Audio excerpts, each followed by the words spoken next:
সমগ্ৰ দেশৰ লগতে কাৰ্বি আংলং জিলাৰ লাংহিন নগৰস্থিত ৰাজহুৱা বিবাহ ভৱন প্ৰেক্ষাগৃহত লাংহিন আঞ্চলিক বঙালী সমাজৰ উদ্যোগত আৰু লাংহিন আঞ্চলিক মহিলা সমিতিৰ সহযোগত দিনজোৰা কাৰ্যসূচীৰে কবিগুৰু ৰবীন্দ্ৰনাথ ঠাকুৰৰ ১৬৪তম জন্মদিৱস উদযাপন কৰা হয়। কাৰ্যসূচী অনুসৰি পুৱা ৭ বজাত বন্তি প্ৰজ্বলন কৰি ৰবীন্দ্ৰ জয়ন্তী উদযাপন সমিতিৰ সভাপতি বিশ্বজিৎ পালে আৰু ৰবীন্দ্ৰনাথ ঠাকুৰৰ প্ৰতিচ্ছবিত মালাৰ্পণ কৰে অভ্যৰ্থনা সমিতিৰ সভানেত্ৰী জয়া পালে। ইয়াৰ অন্তত লাংহিন নগৰৰ মাজেৰে এক সাংস্কৃতিক শোভাযাত্ৰা উলিওৱা হয়। লাংহিন আঞ্চলিক বঙালী সমাজৰ সভাপতি পিনাক পানী দেৱে উদ্বোধন কৰা উক্ত শোভাযাত্ৰাত কবিগুৰুগৰাকীৰ গীতেৰে সমগ্ৰ নগৰ মুখৰিত কৰি তোলে।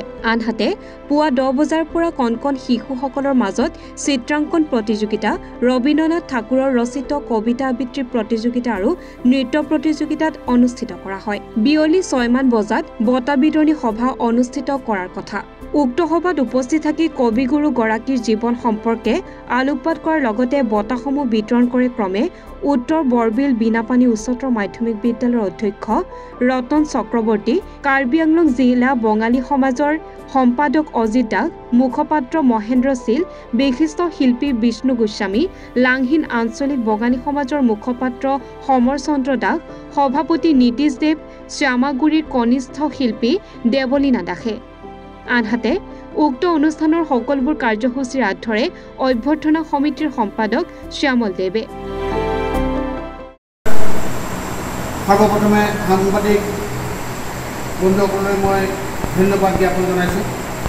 আজি আমাৰ দিনজোৰা কাৰ্যসূচী পুৱাৰ ভাগত বন্তি প্ৰজ্বলন, ৰবীন্দ্ৰনাথ ঠাকুৰৰ মাল্যাৰ্পণ, তাৰপিছত শোভাযাত্ৰা, তাৰপিছত বিভিন্ন কবিতা আবৃত্তি, আৰ্ট তথা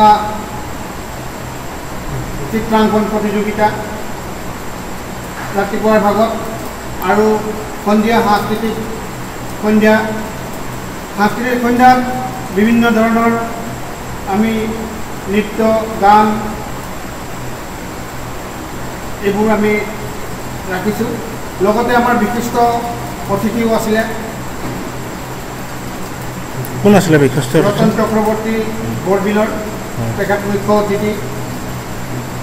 লগতে কাৰ্বি আংলং বঙালী সমাজৰ ডিষ্ট্ৰিক্ট কমিটিৰ সম্পাদক, মুখপাত্ৰ আৰু বিভিন্ন গণ্যমান্য ব্যক্তিসকল ইয়াত উপস্থিত আছিল।